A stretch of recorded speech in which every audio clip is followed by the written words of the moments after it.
Hey folks, I started the live without turning around the camera, so bear with me. I'm going to turn the camera around.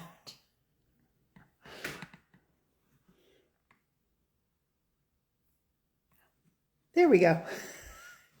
That's a little bit better. I was like, had that panic when I did it. How are you? How are you? It is Tuesday, November 5th. For my Americans, you're voting today. Please vote. Please, please vote.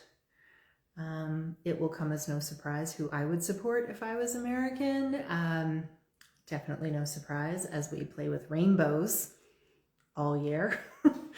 Rainbows mean a lot, and I'm proud of what they mean, and I'm proud of the people in my life for who they make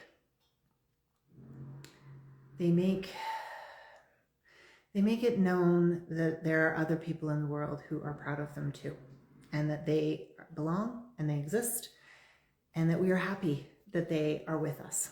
So that was part of the inspiration for rainbows this year in this Quilters Playcation adventure Sewalong. Part of the inspiration was just because rainbows are awesome. They're pretty, they look amazing. From a color perspective, there's lots of cool things we can do. So I don't have to get always political. Just, you know, it's that day. So let's be political. And enough of that. So please vote if you're American. The rest of us will watch with bated breath to fingers crossed that you do the right thing. But regardless of your opinions, vote. Okay, moving on. It's Cheryl Larkison, your host on the Quilters Playcation Adventure Sewalong. I am coming to you today from the studio, as always now. If you can hear stuff in the background, I do apologize. I should have clarified at some point in all of this that I'm attached to a working millwork studio, which means we make cabinets and we use power tools. And I just checked to make sure it was our guys using tools, because I could hear it all day long. And not on the other side of this wall is actually another millwork shop, but he's usually a lot quieter. I hear music from him, but that's it. But nope, one of our guys is using an impactor just on the other side of the wall. So if you hear that in the background, know that it's louder for me. And I've been listening to it a lot. I've been listening to a lot of tools. I had a little breakdown last night. True confession time. I had a little breakdown because we've been doing the bathroom reno, which is so close to being done. So close. But there's been people in our house and tools and chaos and dust and crap everywhere. And to my husband's credit, he is trying to keep it as neat as possible. He is constantly cleaning to get things sort of sorted, but all the big dusty things got finished the other day. So I kind of did a bit of a deeper clean in the living room. And then I got home last night and the plumber was doing his thing and I just couldn't do it anymore. So I went and hid in the basement, turned on the TV, which I never do until like 9 o'clock at night is when I might watch TV. I turned on the TV, I watched a Hallmark movie because that's where I was at. I never watch Hallmark movies, let's be clear. But there was a Christmas movie on. I was like, this is what I need right now. And then I basted some applique blocks so that my hands would have something to do to quell the energy. And then the plumber left and my bathtub, I could technically, I could take a bath. And folks, that's huge. I won't because it's still messy in there, but I could.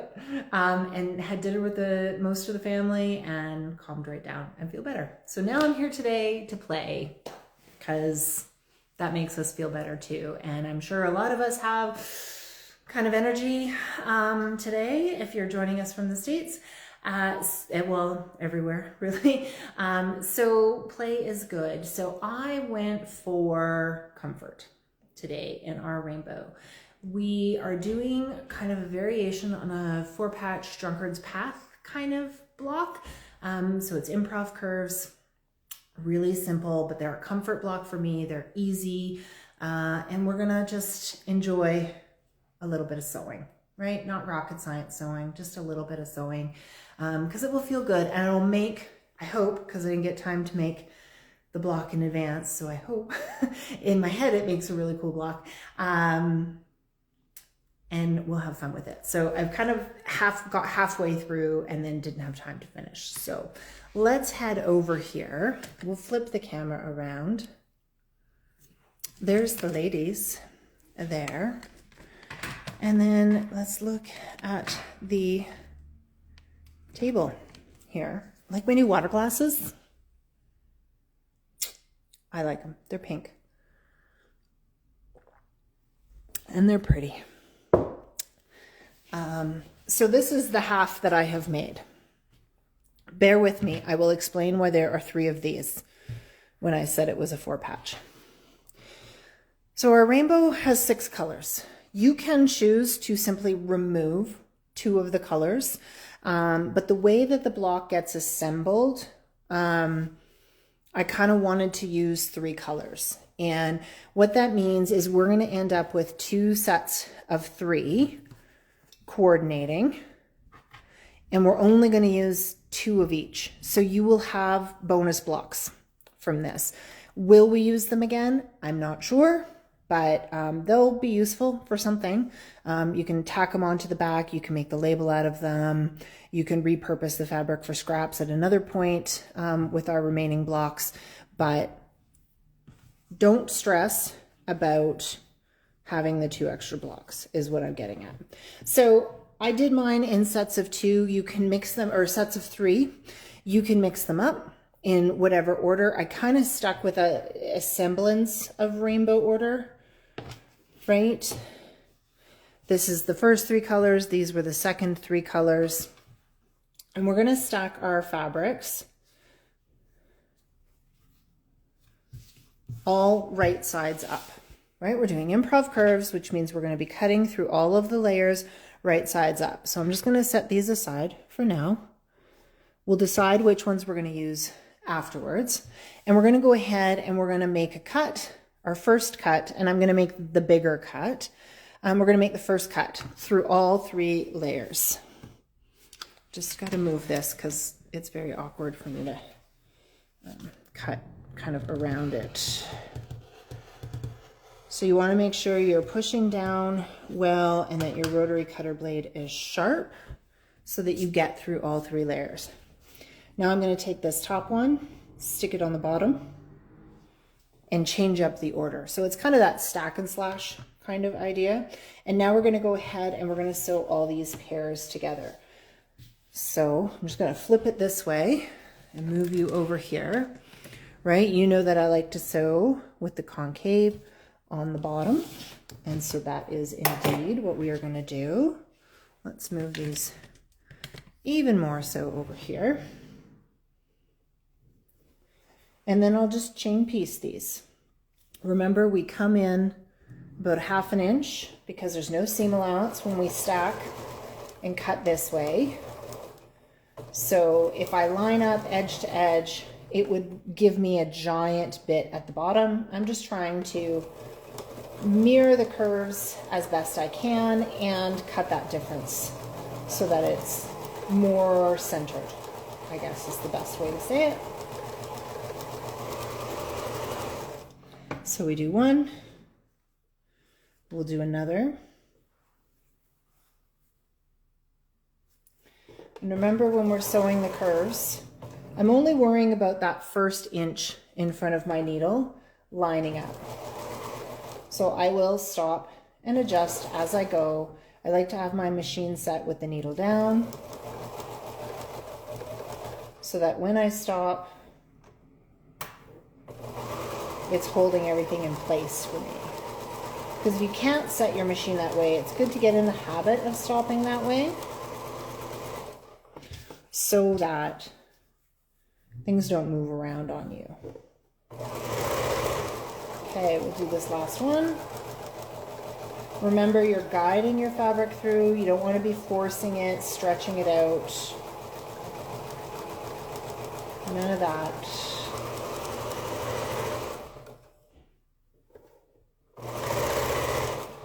Okay, so I have all 3. One thing I didn't mention is how big should you cut your squares? to start with. I didn't mention that.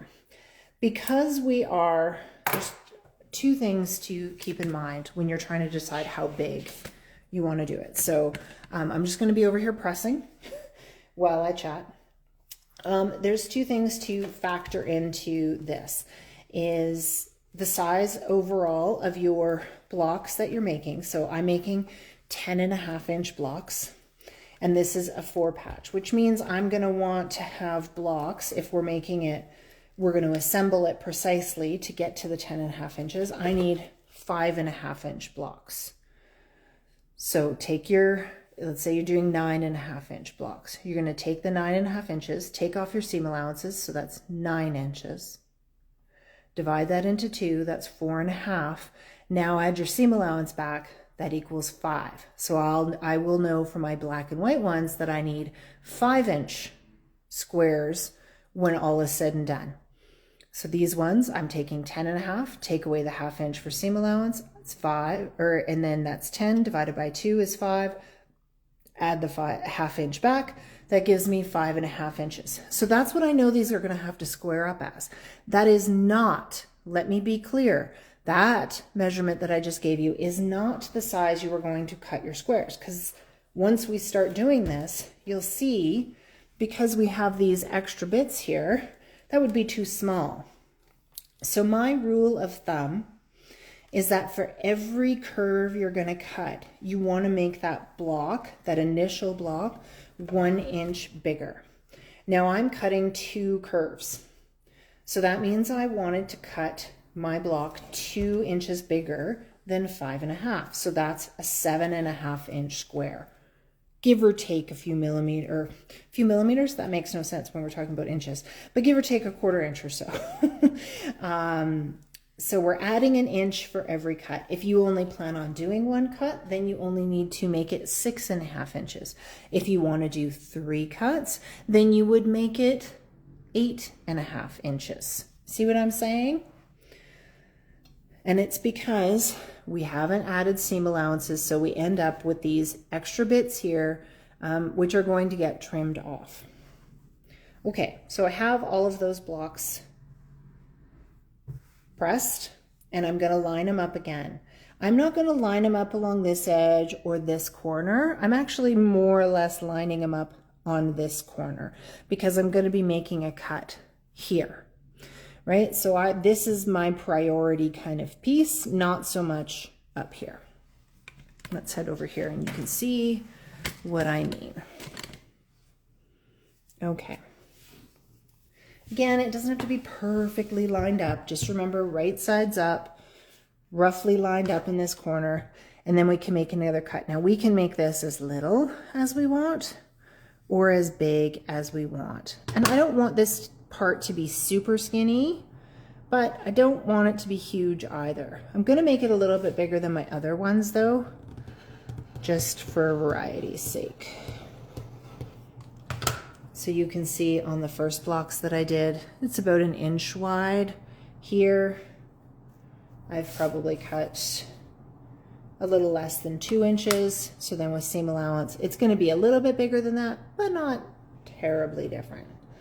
So now on this one, depending on how you have them stacked, is which order you're going to sew these in. Basically what I want is I want to have all 3 fabrics on each block.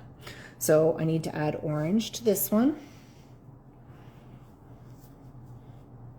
And then it'll be pink to that one and yellow to the one on the bottom.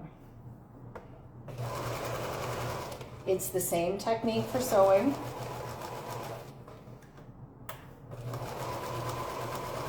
I'm only worrying about 1 inch at a time in front, and I'm not pulling, I'm guiding my fabric through. And again, just to show you, when I start, see I came in 1/2 inch, I'm coming in another 1/2 inch here.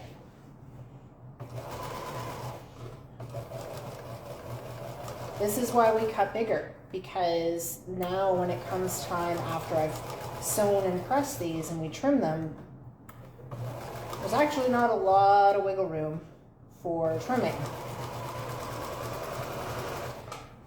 But this rule of thumb the 1 inch per cut, it really works. You will have variations depending on the angle of the curve that you cut, you know, whether your seam allowance was, you know, less than 1/4 of an inch or a little bit more. It doesn't matter as long as it's consistent. But all of those things will impact kind of what you have left over at the end. Okay, you can see. Yeah. So I'm going to go ahead and press these. Generally, I let the block tell me where it wants to be pressed, which direction I want it wants to go in. But I'm kind of pressing so that this ring, we shall say, this ring here is what's prominent. So on the first one, I press towards the ring. This one, I'm also pressing towards the ring. You can pull out your flatter if you need, or your steam. Gotta say, my new iron doesn't seem to be doing the steam as well as I remembered my previous version. And I generally like steam.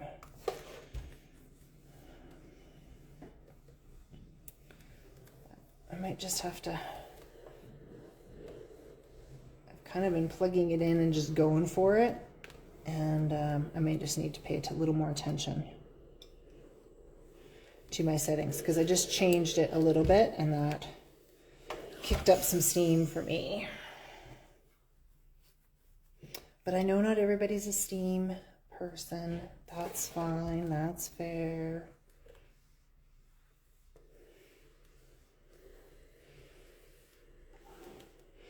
All right, does that make sense for the blocks? So that's how I did the first set too. And I did this set. So now I'm going to square them up. This is where you hope that you didn't kind of get more than you bargained for, that you cut your initial pieces big. If they're a little bit short, right? I want 5.5 inches, so I'm going 5.5 inches, and I'm kind of maximizing this center portion. So I'm seeing as close as I can go down here. And I'll just be trimming those bits off. So there are trimmings. Sometimes they're very functional, sometimes not so much. But that's okay. I would rather have trimmings that I take off than have it be too small. If you are a little bit smaller than you want, don't worry about it. There's a real easy fix. A real easy fix. And that is simply, I'm just going to show you on the next one what you could do if you were too small. Let's say I was a little bit short. All I have to do is add whatever this outside color is, just add a strip of it. So I would add a strip of pink on either, whichever side. That extra seam, who cares? It's not a failure. It's not a big deal. You're just going to sew it on. So as always, I cut the two sides. Hopefully I cut them all the way through. And then I cut the other.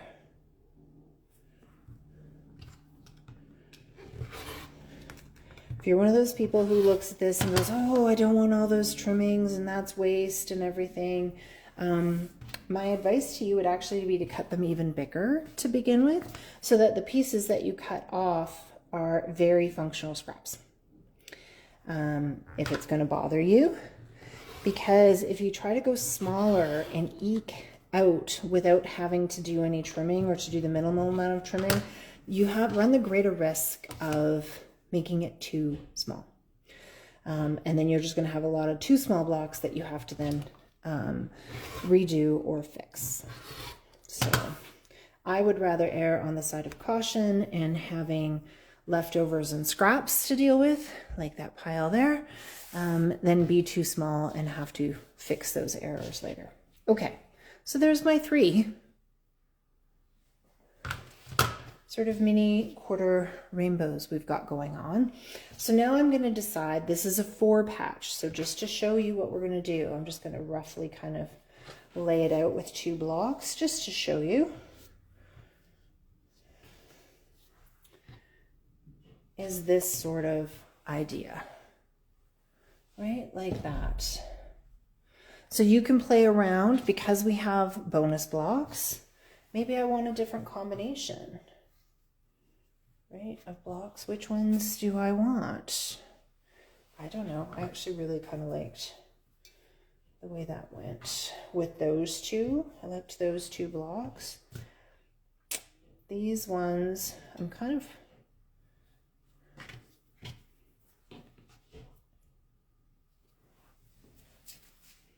I don't know. It really doesn't matter. Just go with what feels kind of comfortable with you.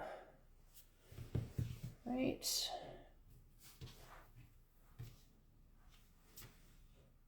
I think I like that. Because I have purple, purple, pink, pink. But then it changes with the other, with the rings, right? So I have the ring and then the green and then the ring and then the outside. So that works for me. But you can't really go wrong. So these, we're just going to call them bonus blocks, add them to the rest of our stuff, and we'll see what happens with them. Now I'm going to go ahead and sew this together. One thing I should, stress, you don't have to sew it the way that I am putting it together. You can always play around with rotating things. Let's just, for, as I would normally say, shits and giggles, flip it the other way and see what happens. Right? That's a completely different look for the block, which also would work really, really well here. Actually, it works quite well. I kind of like that. But I think I'm going to stick with the original plan here.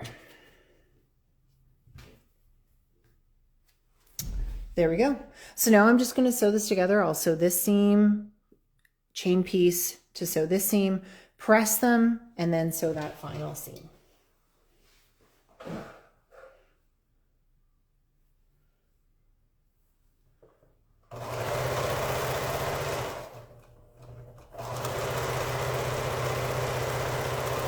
If it wasn't for that construction noise, it would be so peaceful in here because I'm alone today.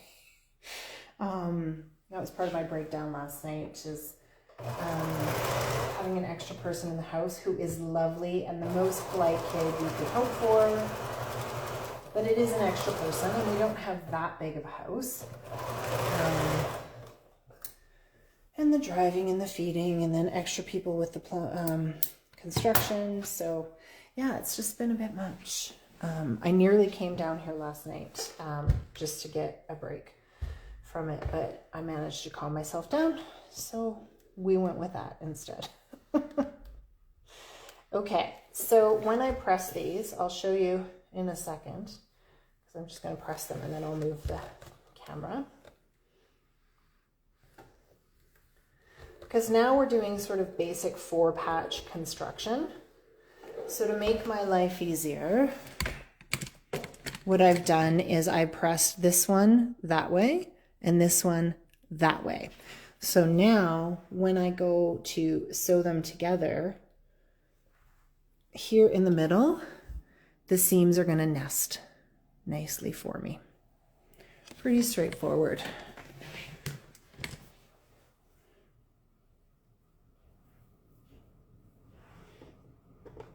The other thing that we've had is, so my son, you've heard, comes down here to do his schoolwork, and our billet has also come down here instead of staying home alone with the construction workers. But she was done her schoolwork today and said she would like a nap. So, and there's no workers at the house, so she went home with the dog as well. And so they're at home. My son is at school for the afternoon. And I came here to play with you. So winning all around for everybody. Okay. So now we have this. I'm going to press this seam open. It's typically what I do when I make a 4-patch. Some people just kind of twirl these seams, but I find pressing it open,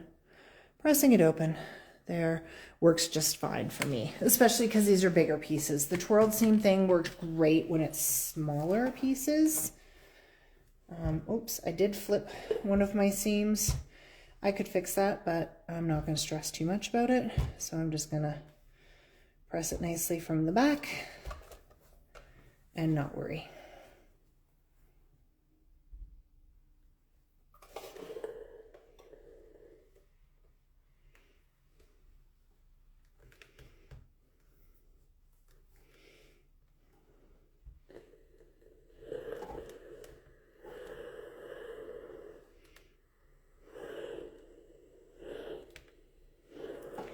There we go. Just give it a little bit of flatter on the back before I flip it over and give it one more press from the front.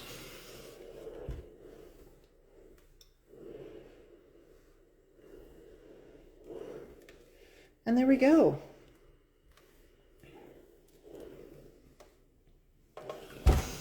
There's today's block. I think it is fun.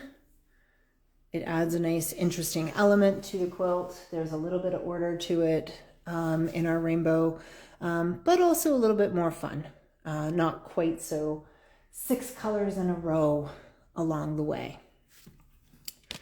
So that's our block for today. I'm gonna flip you back around. There's our ladies tucked in there. Hello, ladies. Hello over there. Some of my favorite people. And I'll flip you around. Hi. So there we have it. That is week 44. Week 44 of the Quilters Playcation Adventure Sew-Along. Playful, comforting blocks on a stressful day. That was the goal. We could have gone X marks the spot, but no, we needed comfort and joy more than anything there. I'm just going to go through and see if there's any questions from people along the way. If not, I'm going to probably wrap it up because I chatted a lot. I always do. You know me. Jennifer, our German, today we're driving back and she says, Nikki's really someone who likes to chat a lot. I'm like, yes, he is. But he comes by it honestly. There's no question that the apple does not fall far from, frankly, either tree in this family along the way. So she has been, it's been an eye-opener for her. 2 weeks in a house when she's used to boarding school and no siblings when she is at home. To my 3 wild and wonderful children, our dog, the extra puppy we have in the studio. So yeah, good times for everyone. I'm gonna call it at that, folks. This is Cheryl Arkison, your host on the Quilters Playcation Adventure Sew-Along. Here in 2024, we have been playing with rainbows and having a great time, bringing such joy into the world with them, giving ourselves joy while we play, feeding our brains, feeding our souls, feeding our creativity. I'm so glad that you are here and I can't wait to play with you again. Thank you, everybody. Take care.